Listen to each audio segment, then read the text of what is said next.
I had my son here in Canada a few weeks ago. It was a hospital birth, so the doctors had us stay back for about 24 hours so that they could monitor me and baby.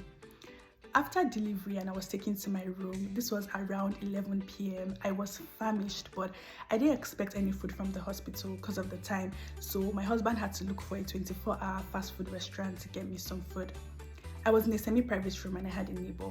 So the next morning came and I was expecting some food, but the hospital staff came in at about 8 or 9 a.m. and they were carrying a tray of food, but they went straight to my neighbor. They didn't give me any food. But I tried not to think too much about it because at that point I was just craving Nigerian food. So I asked my husband to please go home and get me some food. Then lunch came. The hospital staff knocked on the door and they were also carrying another tray and they went straight to my neighbor again. At this point, I was already calculating what is going on. Why are these people not serving me? Is it because I'm black? Because my neighbor is white? So I was already thinking, is this a case of racial discrimination?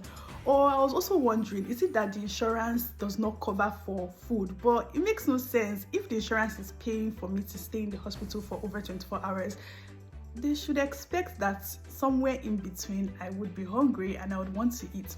But I didn't want to make a fuss about it because I knew I was going to go home in about 4 or 5 hours. After some time, I overheard my neighbor on the phone with her sister. She was telling her about the hospital food. Oh, this is what I had for breakfast, this is what I had for lunch, and I'm going to order this for dinner. When she said order, something went off in my head. Ding, ding, ding. Apparently, maybe I was supposed to place an order. And as she was talking, I realized there was an app that I was supposed to use to place an order for breakfast, lunch, and dinner. And I had no clue.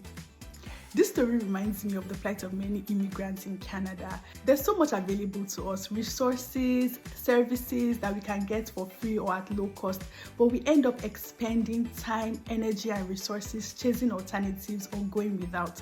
This will not be you this year. I have made it my mission to share all the resources, tips, and hacks that I have learned as an immigrant in Canada. If this sounds like something you'd be interested in, please give this video a like and stay tuned for more content.